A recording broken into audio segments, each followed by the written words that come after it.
Welcome to Hacking with WebSockets with Mike, Sergey, and Vaughn. Thank you. Hello, test. Thank you. Hello, my name is Mike, and with my colleagues Vaughn and Sergey, we would like to take a brief trip through just one aspect of HTML5, WebSockets in particular.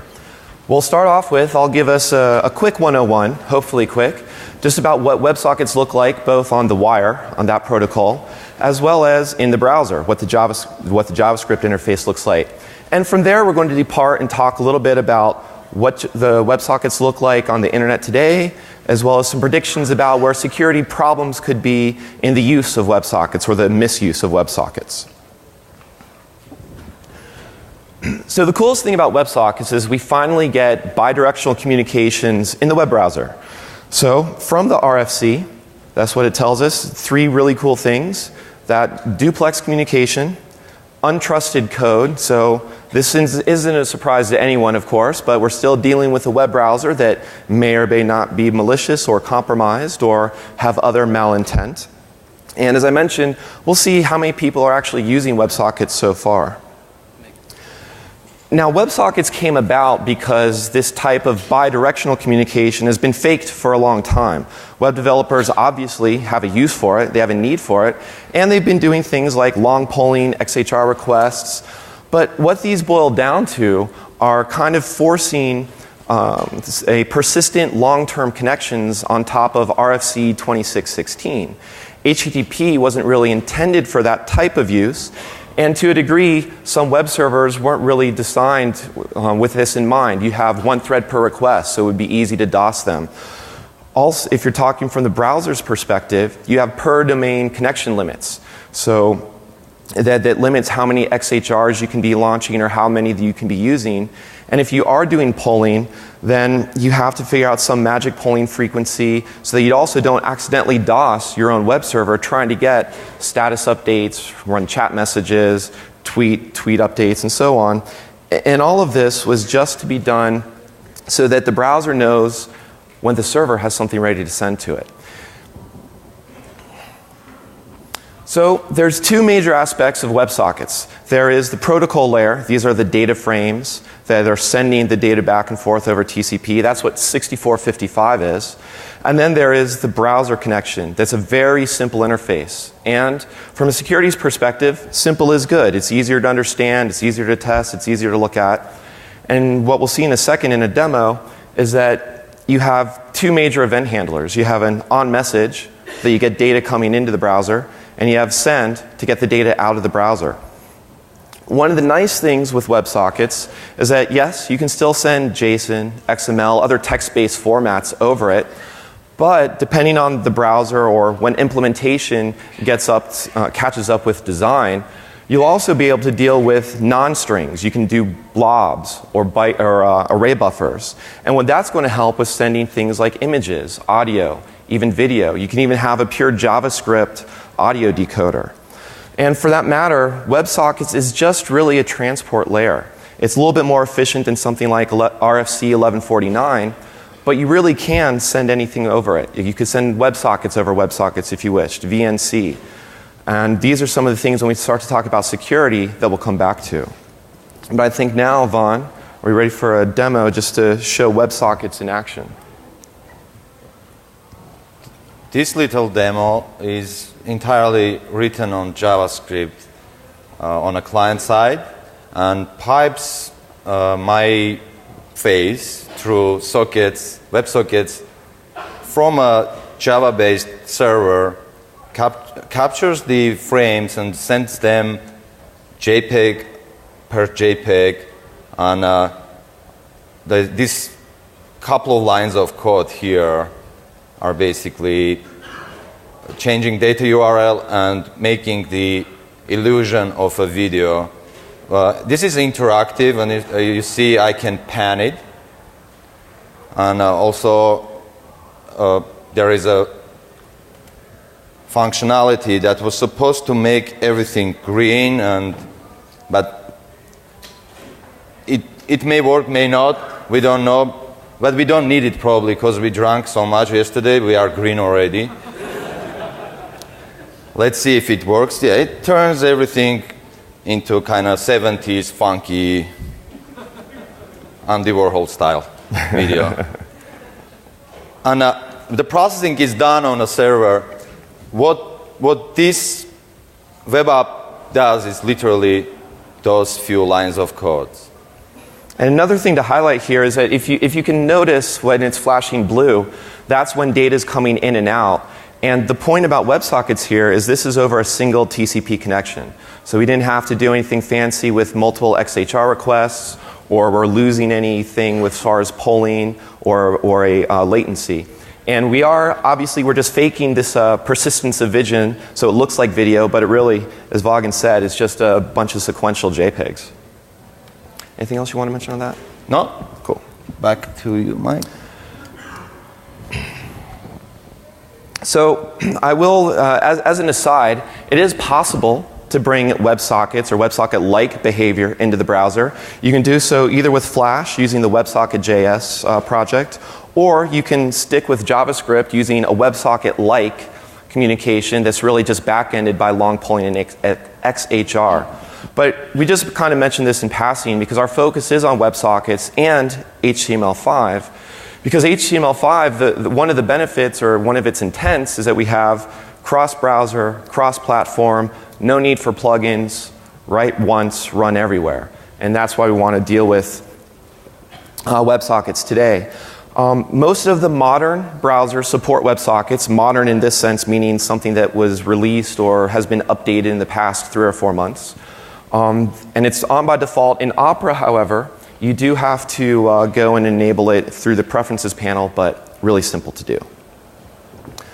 So in the demo that Vaughn just was showing us, there was just a few things behind going back and forth between the browser and client that I'll speak about more now. The WebSockets is going to start off with an HTTP handshake, very simple, very straightforward, and then it's going to switch that protocol to those data frames that are really these low overhead packets. And they're low overhead because they don't have the headers, cookies, or authentication mechanisms associated with web requests, HTTP.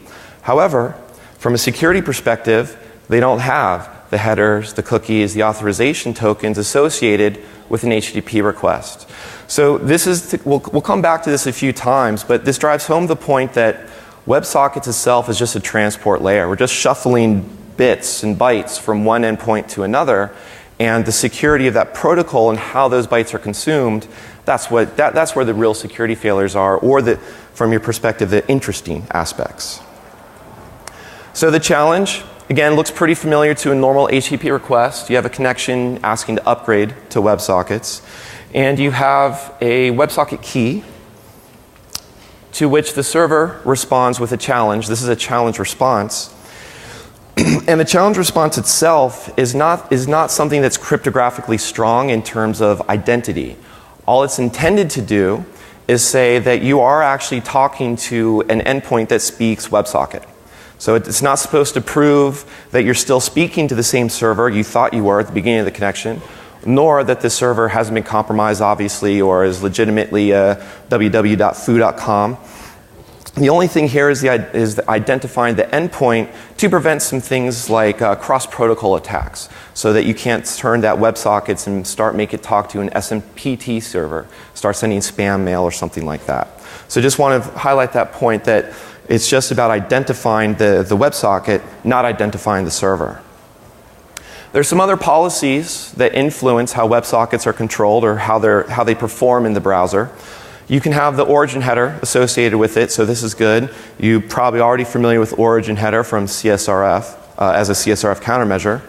Another thing that the web has tried to learn from the past is the idea of mixed content. It's supposed to be the case that if you load a resource over a secure connection, HTTPS for example, you should not be able to establish a plain text WebSocket connection. And obviously this is something that is extra important in the days of ubiquitous Wi-Fi, let alone networks like at DEF CON. And then there are other things that are intended to minimize. The spec, for example, says, don't put too much verbose feedback into the reasons behind connection errors. Again, the intention to limit the use of WebSockets for doing things like host alives or port scanning. But again, that would just be a different way of using techniques, port scanning techniques that we already know about using image tags, iframes, and so on. WebSockets is just yet one more network layer or network request you can make within a browser. And it is supposed to work well with others in terms of other HTML5 technologies. For example, depending on the browser, web workers can also spawn WebSocket objects. When Sergey will talk a little bit about some of the potentials of denial of service that come with that. So real quickly, I mentioned simplicity and what it looks like in the browser. The WebSocket object has a few read-only attributes associated with it, some states regarding its connection state, and then 4 event handlers: close, error, message, and if I can read, open. And all you really need to do is tie a JavaScript function to one of those to get data in and out of the browser. And as you saw, it was that simple to basically recreate using WebSockets and an image tag our faked version of a HTML5 video tag, for example. Or we could have done the same thing with HTML5 canvas, but we just wanted to focus on WebSockets. So I'm going to wrap up a few more things about the protocol before we get to some more real-life examples. One of the things that we need to do now is we've seen how that HTTP handshake goes. There's a challenge response. Once that challenge response is finished, we move on to sending back and forth the web frame data, these data frames. And this is where you have minimum overhead of at least 2 bytes, which is much better than all the HTTP headers and cookies and so on. The first byte is going to be a fin flag, and a fin there just means is associated with the number of messages that are tied together, not like a TCP fin. You have an opcode that's going to tell you this is carrying text or binary, or it's time to close a connection, or I need to do a ping, keep alive, just to make sure that connection, that socket is still available. You have a flag about masking, which I'll get to in a moment, and then you have a length, which can be variable. So you can either have a payload that is 7 bits, or a 16-bit length, or even a 64-bit length if you have that much patience. The masking data is a flag that says that data coming from the browser is going to be masked, but data coming from the server typically isn't in a WebSocket connection. And the masking is important to use this term instead of encryption because it's not encryption. It is a 32-bit pseudo-random value. It's XORing the payload data, as you can see in the screen captures here. But what it's intended to do is to prevent the JavaScript layer from abusing a WebSocket connection and doing something like sending raw SMTP commands to an email server, sending spam, which is something that people have tried to get browsers to do for the past 20 years, if you look at the history of web security. And the reason so, the mask itself is part of the payload, part of that message. So even if you were to try to think of this as encryption, the decryption key is sent along with the message itself. So I want to make sure you don't have that misunderstanding that what masking is used for. And we actually have some comments a little bit later on about some of the implications masking may have about WAFs and IDSs. So you can maybe start thinking of that right now. The variable length, as I mentioned, up to 125 bytes of your payload. It will be encoded in those 7 bits. If those 7 bits equal 126, that's a special indicator that says this is now a 16-bit flag, or a 16-bit length. And if that value is equal to 127, that says it's a massive 64-bit flag. And 2 to the 64 is probably about how much porn there is on the internet or something. Who knows? This is future-proof. So that's why the 64 bits is so large. One side note here, however, is a number like 19 can be represented in 7 bits, 16 bits, 64 bits. If you think of UTF-8 and overlong representations, %Z0, %A7, and how historically that's been used to bypass filters or to get around IDSs or WAFs, there may be something here now. This point is just conjecture. We don't have a good solid example, but it's something to consider, something to think about. I mentioned how simple the protocol is. Here's basically just about all you need to dissect a WebSocket data frame using Scapy. So it is that self-contained, it is that simple. And really the only confusing part is just trying to figure out is the length 7, 16, or 64 bits. So As I wrap up, one of the things we're going to talk about is the security of WebSocket protocol and how it defines security.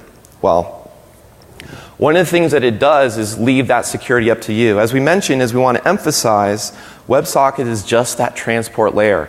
It's shuffling bits from A to B, and it's not making your JSON communications any more or less secure. It's not making your text communications any more or less secure.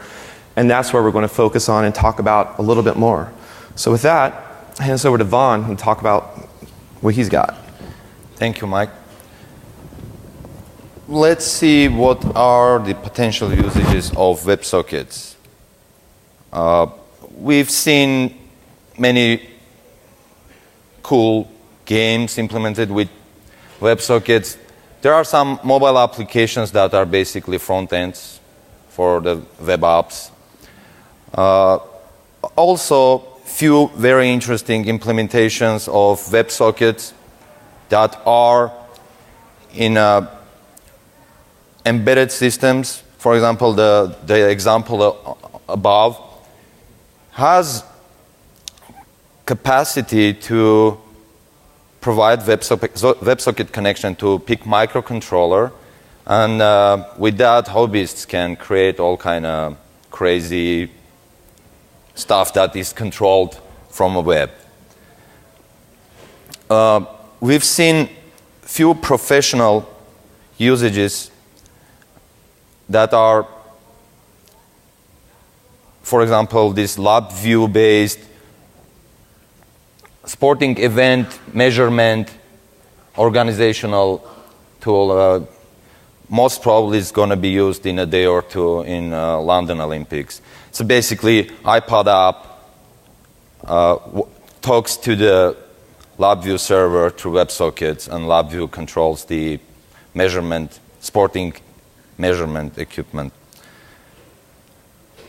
To the best of our knowledge, there are 7 or 8 RFC compliant server implementations, maybe more. There are others that are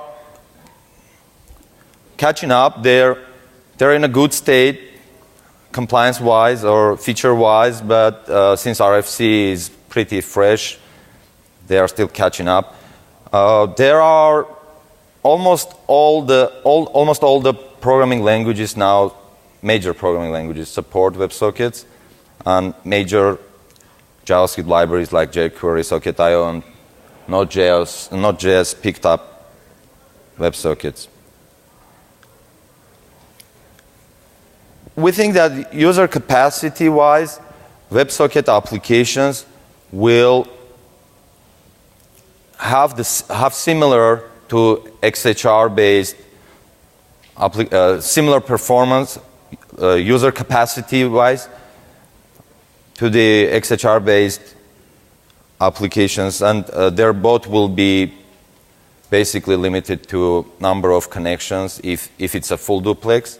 If it's not full duplex and the persistent connection is not required, WebSocket usage in those applications may be overkill, since traditional HTTP reuses connection pool, and WebSocket is kind of one user to one WebSocket connection. Here we see this huge number 25 sticking on the right, and that's what we saw on our little demo. That was the header overhead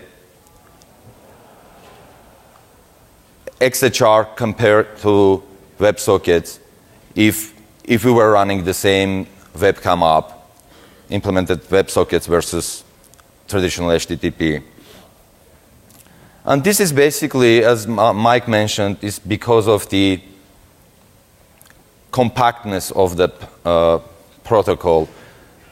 Handshake is done only once, and then consecutive packets can have overhead as low as 2 bytes. There is a little problem here. There is no compression supported by default. RFC lists it as optional. And there's hope that vendors, implementers will pick that up as non-optional and will help with bandwidth usage there. Now I want to hand it over to Sergey. He has more details and better data. Hello. So we tried to figure out if there's anybody using WebSockets in real world. And there are two ways of doing it. One would be hire thousands of guys and they navigate to any website in the world and write down if they use WebSockets or not, or automate it, and we choose the second approach. We just took WebKit browser, headless, no need for UI, wrote a little wrapper, and basically the only functionality, or almost the only functionality that application has is overloading in JavaScript API, overloading WebSocket constructor. So whenever that WebSocket constructor is being called, we got a line in our database. This approach might not cover some cases, like if there is a user interaction needed to instantiate a WebSocket, like somebody needs to click something to create it, but we think this should show us pretty much the real picture of WebSocket usage. And the results are that numbers are pretty frustrating. These numbers on the left are like ranges from 0 to 10,000, 100,000 line. In Alexa top, we pick 600,000 list. And like, as you can see, it's like around 10, I think. Only 10 web applications are using WebSockets on their landing page. And so, like, more website is popular, the less chances they are trying to change something and use something cooler than traditional HTTP. So some details. So in number-wise, it's like only 0.15% of websites from Alexa top 600,000 are using WebSockets on their landing page. But when we looked closer at the data, it turned out that 95% of those captured WebSocket connections were going to the same vendor. It was a customer support chat system, which is free, and like anybody was putting that chat widget on their page, even probably without using it. But when we got rid of that one single customer support chat system, the picture was that basically less than 1% were using encrypted connections, which is pretty, I would say, scary. Like, yeah, if we got rid of that noise making customer support chat system, the numbers are these. Like, among 600,000 websites, only like 20 something were using WebSockets on their landing page, which is again frustrating. Some details on like how they were using WebSockets. A couple of them were using it as a news feed, basically the only single direction, just a replacement for RSS probably, which probably makes sense if your web app is serving some news blobs frequent enough, and it doesn't make sense to reopen a connection. It probably makes sense to use it as a news feed. Actually, like a lot of Russian mainly and Brazilian, some shopping websites were sending back to some third-party marketing probably server your every mouse click and keystrokes on that web application, probably for some marketing uses, hopefully for marketing uses, and not for something malicious. Some question and answer websites using WebSockets to, like, you post your question on a website and then somebody's typing the answer already. You see he's typing the answer, but the answer is not there yet, so you can kind of track what's happening in real time. And stock price, I saw very cool chart implemented purely over WebSockets, even like images or icons were being delivered to the browser over WebSockets. And some protocol usage. JSON was dominating. we saw XML being transferred back and forth over WebSockets. We saw some JavaScript lookalike data blobs, and I guess they were evaluating that function lookalike thing, right? Like without checking anything, could be potentially dangerous. Or somebody switched from old HTTP to WebSockets, but the way he was transferring the data, these name-value pairs delimited with ampersand remains the same, so he just switched the transport layer. We saw a couple of interesting things, like some website was opening plain text connection to port 443. I don't know, probably maybe to bypass some proxy things or to make his customers think he's using encrypted connection by seeing that 443 magic number. And here we're trying to summarize what's holding down the wider adoption of WebSockets.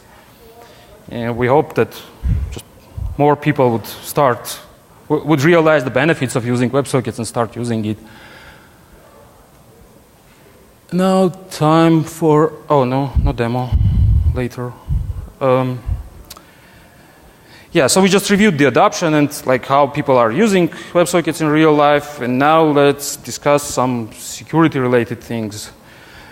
As Mike mentioned, WebSockets are just a transport, another transporting option between two peers on the internet. And WebSockets are not going to fix your existing problems on web applications, like if you have XSS or if you have CSRF, that would still be there. However,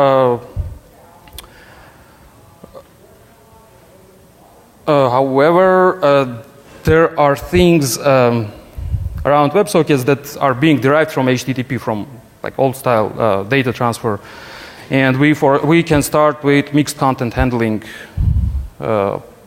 policy around WebSockets. So points are that plain text WebSocket connection, attacker can sniff as easy as he would sniff plain text HTTP, which makes sense. And man in the middle is as effective as it was with HTTP. Neither client nor server could be trusted if connection is plain text, because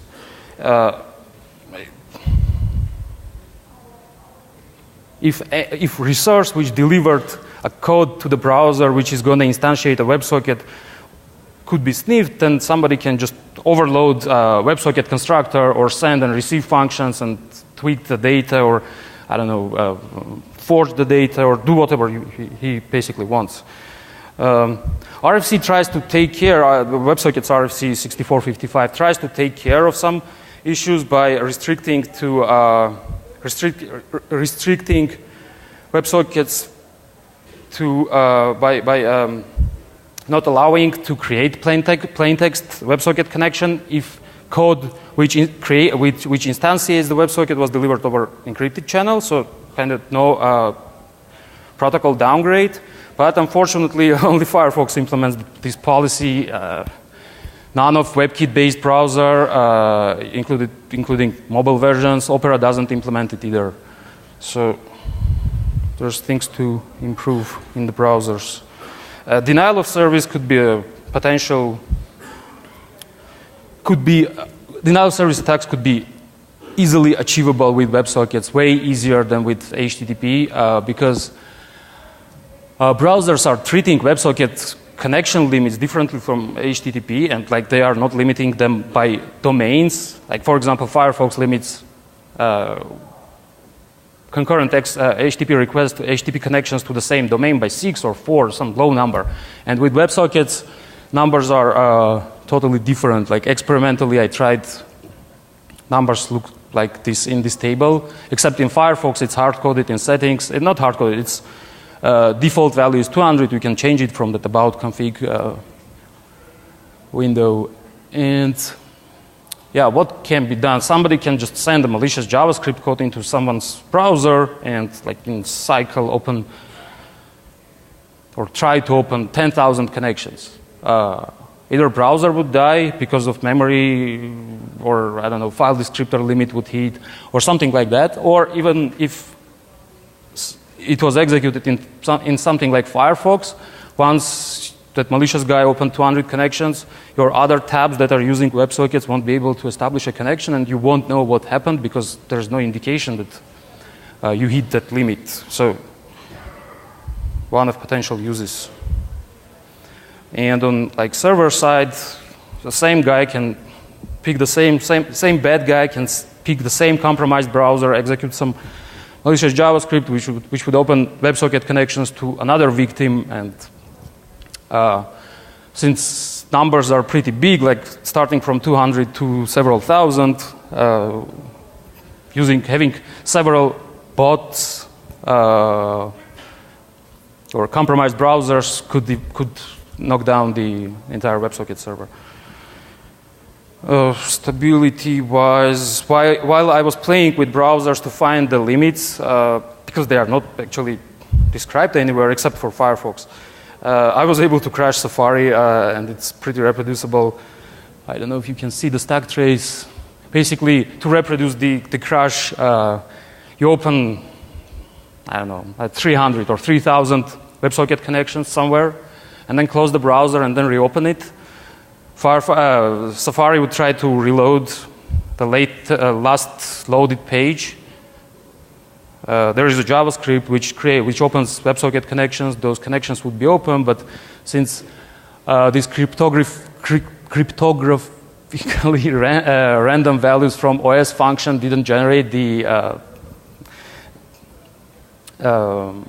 right number of hasn't managed to generate that entropy pool yet, and probably whoever is calling this function, that cryptographically random number, doesn't check the return value. Basically, Safari crashes. So it could be, WebSockets API could be a good starting point for example, browser bug, the bounty hunters, for example. So summarizing. What we found that mixed content handling policy is not addressed yet properly. Firefox, for example, doesn't let create a WebSocket object inside WebWorker, which is another cool HTML5 feature. Message size is handled differently. Firefox recently bumped the limit both for outgoing and incoming connections, WebSocket messages, from 16 megabytes to 2 gigabytes, which could be pretty scary. Imagine somebody running a web server on embedded device, or vice versa, like client browser is running on iPhone, like handling WebSocket windows with 2 gigabytes of random data could be a challenging task. Some history around browsers, like Opera disabled WebSocket support by default. You can enable it. Mike showed how to enable it. Firefox disabled WebSocket support at some point in Gecko 2, I think, engine. And then because of some problems with cache poisoning of proxies, with handshake, WebSocket handshakes. Then Firefox changed when they enabled back the WebSockets, they changed the name to Moz WebSockets. So anybody would have that dummy stupid check if you can instantiate. If you can't instantiate WebSocket object, you try to instantiate Moz WebSocket. But they got rid of that limitation, so it's the same in any browser now. And yeah, IE doesn't support WebSockets yet. It supports in IE 10 preview, which requires Windows 8, and I don't have Windows 8, and so I never played with IE around WebSockets. And here is a demo, very simple tool that is gonna demonstrate how easy it is to use, start using WebSockets.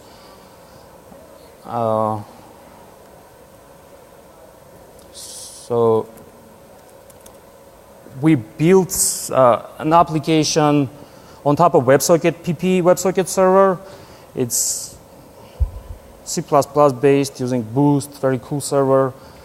So as you see, it's like 100. Ooh, I'm sorry. Yeah.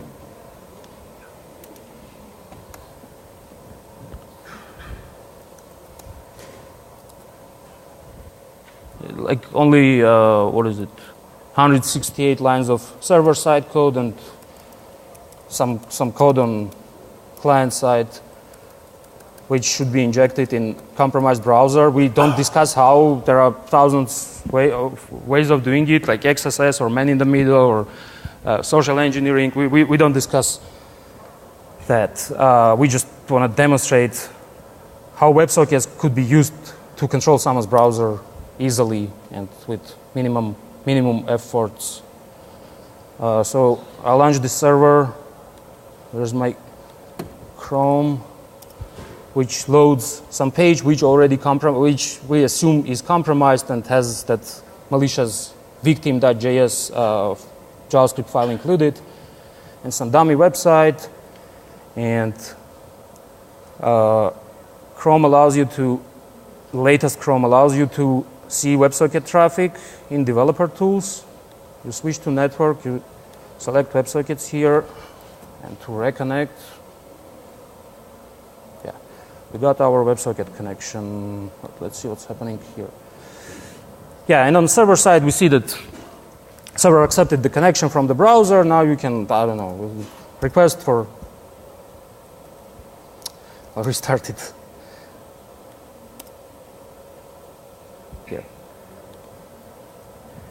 Here we have our WebSocket connection to that attacker WebSocket server. Chrome allows you to see the actual payload. We just sent ready, which is 5 byte length. Yeah. And on server side, you, for example, request for HTML or the rendered DOM. Or you can do, it doesn't matter really what you can do. We try to emphasize that it's over WebSockets, and cool things around WebSockets would be that none of mechanisms that's supposed to catch malicious traffic won't be able to do that, because as we know, there is no firewalls or IPS or IDS systems that are aware of WebSocket server, WebSocket protocol, and basically they just will miss any kind of communication over WebSockets. I don't know, something here, we go back, we say, what did you capture, here's the data, or you can even navigate away. Huh? Something is wrong, yeah, whatever. We don't have internet connection here, probably some of JavaScript libraries were coming from outside. So yeah, you can launch a DOS, like point a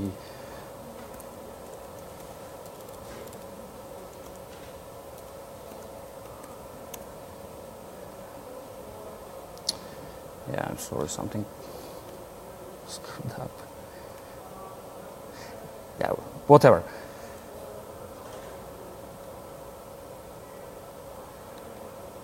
Like, yeah, you have to click so far in Chrome every time you want to see the updated data in this tab. Re-click the actual WebSocket URL to have the updated data, and you can see all the WebSocket frames unmasked and in plain text. So let's go back to the slides. So what else? There are still some issues with handling WebSocket traffic by proxies, and Google conducted a survey or research in 2010, and it turned out that only 65% of web proxy instances would successfully communicate a browser with WebSocket server, and the main problem there is this connection upgrade. by the time those proxies were implemented, there was an RFC, don't remember which one, 2068, yeah, which tells proxy developers to get rid of this connection upgrade header before they forward the rest of the data to the server they connected to. And on the other hand, WebSocket protocol requires to have this connection upgrade. So if proxy is not aware of WebSockets and doesn't know that it shouldn't strip off the connection upgrade, server would just reply with 400 because it's like incomplete handshake request. But good thing is, if you're using encrypted WSS protocol, encrypted WebSocket protocol, browser would, instead of this type of communication, it would send the connect keyword, and proxy would establish a tunnel between browser and the server, and so it won't access any of the information going back and forth, so it won't strip the connection upgrade. So for encrypted WebSocket servers, it's not that bad. And Fagan would tell you how, what tools are there available and how to look at the traffic and how to tamper data. Thanks, Sergey. So we're going to torture you a bit more with our Russian accents, and then if anybody is awake and listening, we should pay attention now. Because we are going to talk security. We all want to make our WebSockets as secure as possible. And how do we do that? We need to understand how they work. We need to be able to play with them. And so far, not too many options. So far, for inspection, we will have like Wireshark nicely decodes the WebSocket traffic, unmasks, and can show the history. But of course, it's read-only, so we can't do anything with the traffic. But still, good step, and this been done recently, and good on your Wireshark. Fiddler has similar capability, can extract WebSocket traffic, unmask, and show the conversation. And as Sergey mentioned, latest Chrome developer tools will have support for WebSockets, and it's, of course, read-only. Won't do much help if you're trying to fuzz anything. There is one option. You can inject this piece of JavaScript at the client side and basically change sends and receives, capture for good or bad usages. Let's see what else is there as far as security. As Mike mentioned, WebSockets don't have cookies, authentication, form-based authentication mechanism, etc. The stuff that comes from HTTP. And developers, when trying to implement WebSocket applications, will be forced to either implement their own or mix and match with HTTP, and there are going to be new waves of different kinds of problems there.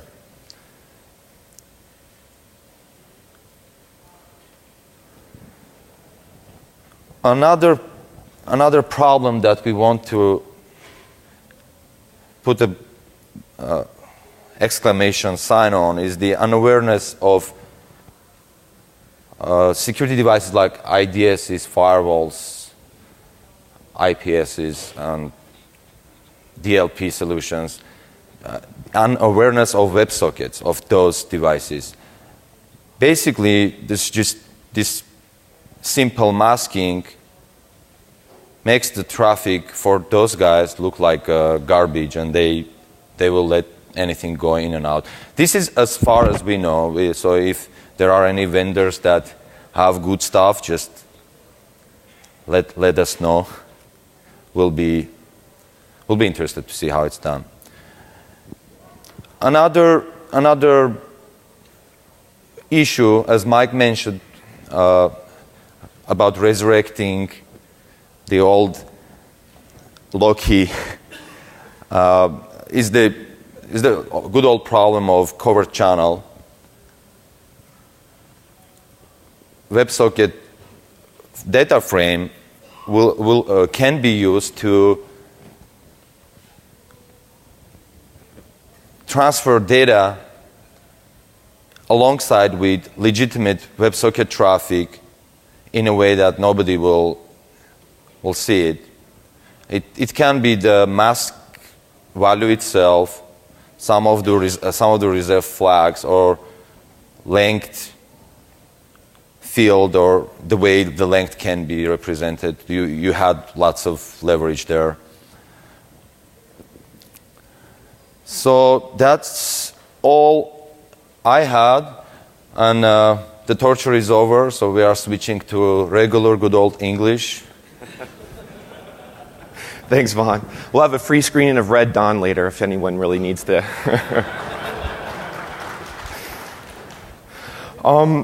Just to piggyback on what Vaughn was mentioning about covert channels and the sources of entropy, I think to really drive that message home is you've got ideas of, imagine you have malware now that's using outbound connections. You have those command and control channels. It's great to use encryption, obviously, but you also need a transport layer that's going to be not seen by those DLP IDSs. And that way you could have WebSocket traffic that is using now this command and control for compromised hosts inside a system. In other words, those compromised hosts just look like a web browser making a connection back to that CNC server. And for all of those spots that you could, where your sources of entropy are for covert channels, the masking, variable length, reserved flags, those are also great points for fuzzing, just to see how that server responds to these in terms of its RFC compliance or in terms of capability. Because what we've seen is that you either got not even 200 lines of server-side code that Sergey was showing us in C++. You could have Node.js that's working as a server, and all these are going to have different attributes or different behaviors as they respond to these data frames. And of course, one of the other things to highlight is that in the very beginning, I talked about the HTTP handshake. The way this happens is that most of the WebSocket servers have implemented their own mini version of HTTP, of the HTTP protocol. So they really just have some hard-coded responses to these requests that come in. And depending on how the developers have decided to respond to these requests, for example, the path attribute, you could be requesting a WebSocket resource /foo, but it could be now that all these developers are possibly reintroducing directory traversal attacks, path normalization attacks, because they've re-implemented basically Apache and IIS inside some JavaScript or inside some other type of code. Take your pick. So hopefully, and to wrap up, we want to be some good citizens of the internet and talk about how to use them securely. Well, unfortunately, as we saw in our current Qt crawler, our current view of the internet, just on that landing page, there wasn't really a critical mass of WebSockets yet. So one of the things that we're going to go back and do is have some bit fancier JavaScript that will try and interact with the web applications a little bit more and look for some more lower or deeper than that landing page, and so that we can find more examples. And what are great are examples of misuse of JavaScript. Obviously, you want to make sure WebSockets work with your architecture, or you understand what you're taking on. One of the points Sergey was making about denial of service is that an attack like Slow Loris is trying to create long-term persistent connections to drain the connection pool of a server. WebSockets inherently does that. Obviously, it does that by design, and that's the intent, but you just have to be careful what you're introducing. In the day and age to an audience like this, we shouldn't have to say this third bullet point about don't trust the client. But considering that in 2012 we can still find more than a handful of web servers that have SQL injection and unsalted passwords, I guess it's worth reiterating here. And the final points I think I want to make on this aspect of secure WebSockets is what that protocol is. If you're using WebSockets is as secure as the way you're using your query string. If you're not validating that query string, or if your query string is prone to spoofing attacks, other types of replay attacks, depending on how it's identifying users or identifying data, that same thing is going to happen over WebSockets. One of Sergey's examples was somebody was using WebSockets, but all they did was take the query string, and rather than put that query string in a GET request, they were just sending that query string over the WebSocket connection and getting that data back. So these are the things this is what I think is interesting about WebSockets, is because we do have a new protocol, and now we have a new way of layering communications on top of that protocol. So we get to go back and look not how TCP/IP was, but how people started layering things on top of WebSockets. So final three ideas to leave with you is that there's nothing inherently insecure about using WebSockets. There's a lot of really good things you'll get performance-wise and ease of use-wise in terms of the light overhead for your browser-side JavaScript.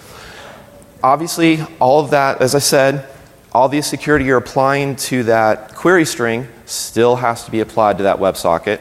And finally, what I think is going to be the really cool part are what those final notes that Vaughan was making about masking and covert channels and whether or not security devices are even aware of this. So this is basically taking your HTTP traffic, and if your IDS can't handle it in ROT 13, there's no way it's going to handle right now WebSockets just because it's unaware of it.